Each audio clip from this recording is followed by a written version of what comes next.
प्यारे बच्चों, आज की इस वीडियो में हम पंछी उन्मुक्त गगन के कविता के पद संख्या 2 और पद संख्या 3 का शब्दार्थ एवं भावार्थ को जानेंगे। पद संख्या 2 का शब्दार्थ देखें। स्वर्ण श्रृंखला के बंधन में अपनी गति उड़ान सब भूले। स्वर्ण श्रृंखला का अर्थ होता है सोने की कड़ियाँ, और दूसरा है बंधन। बंधन का अर्थ होता है बंधा होना या कैद होना। अपनी गति उड़ान से भूले। गति माने होता चाल, वेग या तीव्रता, और उड़ान माने होता है उड़ने की कला या प्रक्रिया। और आगे देखें, बस सपनों में देख रहे हैं तरु की फुनगी पर के झूले। तरु माने होता है वृक्ष या पेड़। और अगला शब्द देखे हैं फुनगी माने होता है कि जो वृक्ष होता है तो वृक्ष में टहनी होती है, और टहनी का जो सबसे ऊपरी भाग होता है जो बहुत कोमल और मुलायम होता है उसे फुनगी कहते हैं। और ऐसे थे अरमान का अर्थ होता है इच्छा या ख्वाहिश। नभ, नीले नभ की सीमा पाने, तो नभ का अर्थ होता है आकाश। और सीमा का अर्थ होता है अंतिम छोर या अंतिम किनारा। और लाल किरण की चोंच खोल चुगते तारक अनार के दाने। चुगना का अर्थ होता है एक एक दाना चोंच से उठाकर खाना, और तारक का अर्थ होता है तारों के समान। अब पद संख्या 2 का भावार्थ देखें। स्वर्ण श्रृंखला के बंधन में अपनी गति उड़ान सब भूले। कल पक्षियों के माध्यम से कहते हैं कि सोने के पिंजड़े में, स्वर्ण श्रृंखला के बंधन में, अर्थात सोने के पिंजड़े में कैद होकर अपनी गति उड़ान से भूले। हम पंछी अपनी गति को अर्थात चाल को, उड़ान और उड़ने की कला को सब भूल गए हैं। बस सपनों में देख रहे हैं तरु की फुनगी पर के झूले। आज़ाद रहकर जो हम पंछी पेड़ का सबसे ऊपरी भाग जो फुनगी होता है उस फुनगी पर बैठ करके हम झूला झूलते थे, और अब उस झूले को केवल हम सपने में देखते हैं, अर्थात केवल कल्पना करते हैं। ऐसे थे अरमान की उड़ते नीले नभ की सीमा पाने, लाल किरण की चोंच खोल चुगते तारक अनार के दाने।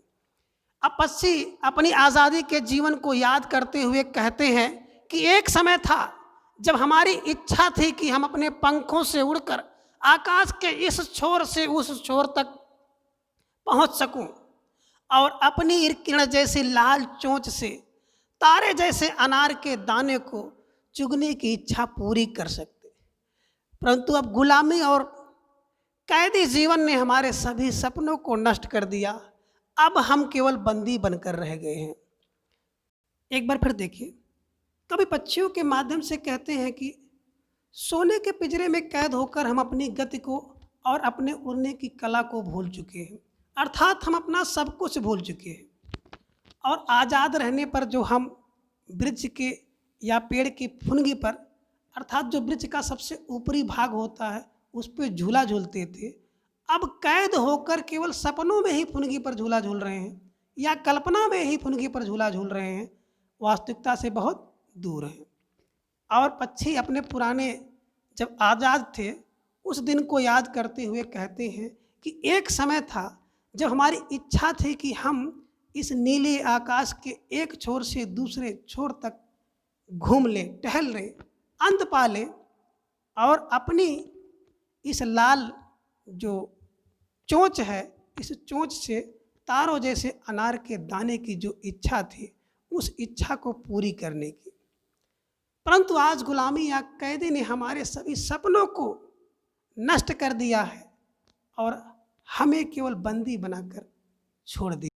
पद संख्या 3, होती सीमाहीन क्षितिज से इन पंखों की होड़ा होड़ी, या तो क्षितिज मिलन बन जाता या तनती सांसों की डोरी।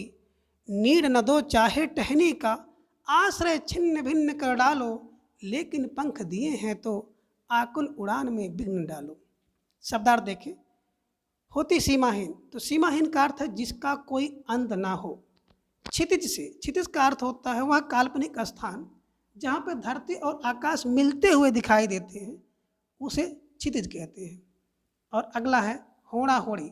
होड़ा होड़ी का मतलब होता है प्रतिस्पर्धा या प्रतियोगिता। और मिलन, मिलन का अर्थ है दो या दो से अधिक प्राणियों का मिलना।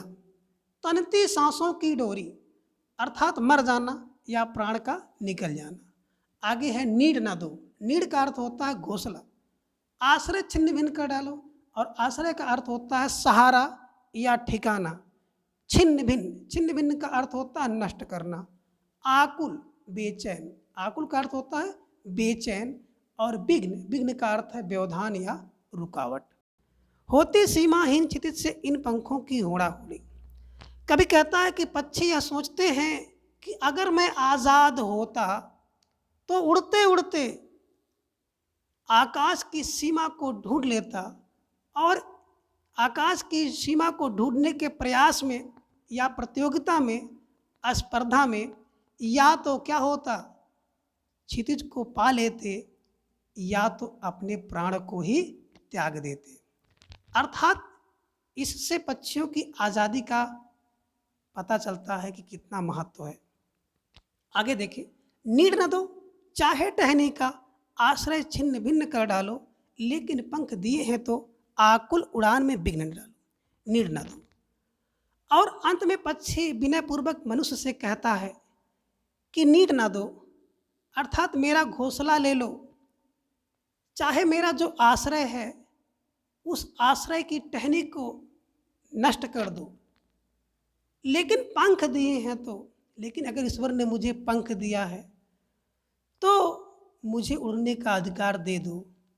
मेरी उड़ने के अधिकार में विघ्न ना डालो, मुझे उड़ने से ना रोको, अर्थात मुझे आज़ाद कर दो।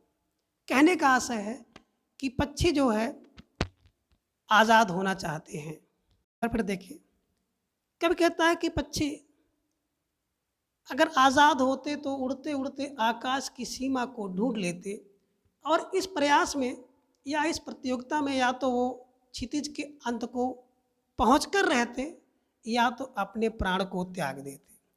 और अंत में पक्षी विनयपूर्वक मनुष्य से कहते हैं कि चाहे मेरा घोंसला ले लो, चाहे मेरे ठिकाने या आश्रय को जो टहनी है उस टहनी को नष्ट कर दो, अर्थात मेरा सब कुछ ले लो, लेकिन अगर ईश्वर ने मुझे पंख दिया है तो मेरा उड़ने का अधिकार मुझसे ना छीनो, मुझे वापस कर दो, अर्थात मुझे आज़ाद कर दो और मुझे उड़ने की स्वतंत्रता दे दो।